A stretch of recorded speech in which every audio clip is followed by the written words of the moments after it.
Matt Allen, a new Ichiban, TP52, through the various versions of Ichibans. This is a different one, and the calculations, I guess, are different about how you win. Tell us a bit about what the thinking is here.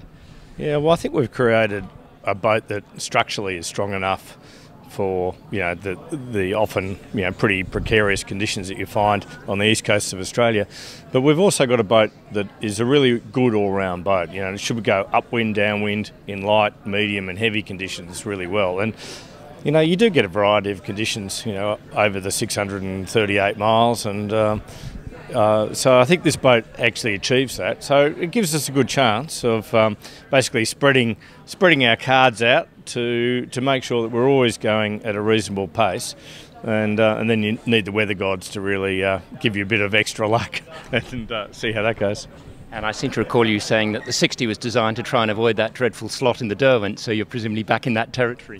Yeah, it depends. I mean, the boats are obviously getting faster and faster, and we're configuring them faster and faster. But you just don't know what conditions you're going to get. I mean, we had a really fast race last year, but we still came in at sort of early morning trying to get the sea breeze. There was no sea breeze. It was just cloudy, so we didn't have any of that. I guess you want to get there fast. You don't want to get there at night time generally. But these boats are pretty fast, so we should be able to avoid that. And you've had the boat built at Longitude Cerro in Spain, and they're, I think, quite eminent in the TP52s. What's the distinction there that made you choose that?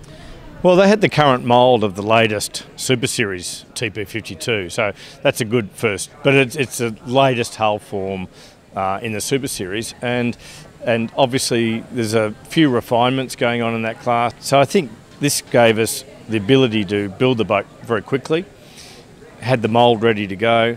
We just needed then to make all the structural changes and the waterproofing changes from the Super Series. So basically the hull and the deck are pretty similar. The hull is exactly the same, but then there's an enormous number of changes, different rudders, different keels, different strengthening, different waterproofing, different rig setups. The whole thing is then quite different, but it's a starting base.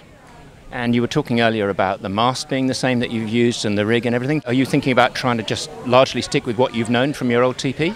Yeah, so we built really an offshore rig only 18 months ago. So it's really the latest technology. It's TPT technology.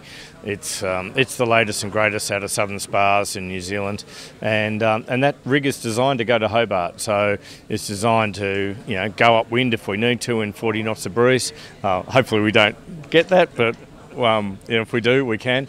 And it's all set up really to take that. The boat to Hobart, and we really built that rig assuming that we were going to put a new hull underneath it at some stage. And just finally, your crew, tell us a bit about who you're taking with you. Yeah, well, we've pretty much had the same crew on and off for a long time now. Craig Garnett's on the bow.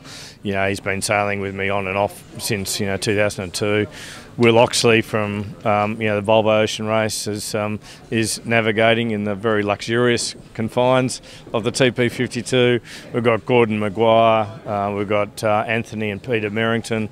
So we've got an enormous amount of depth in the crew, and plenty of Hobarts. I don't know how many Hobarts, but a lot. Some hundreds of Hobarts on board, and plenty of people have won the race, and we can push the boat really hard. Probably got nine or 10 people who can drive the boat. We'll just keep pushing and see where we end up. Good. Thanks very much.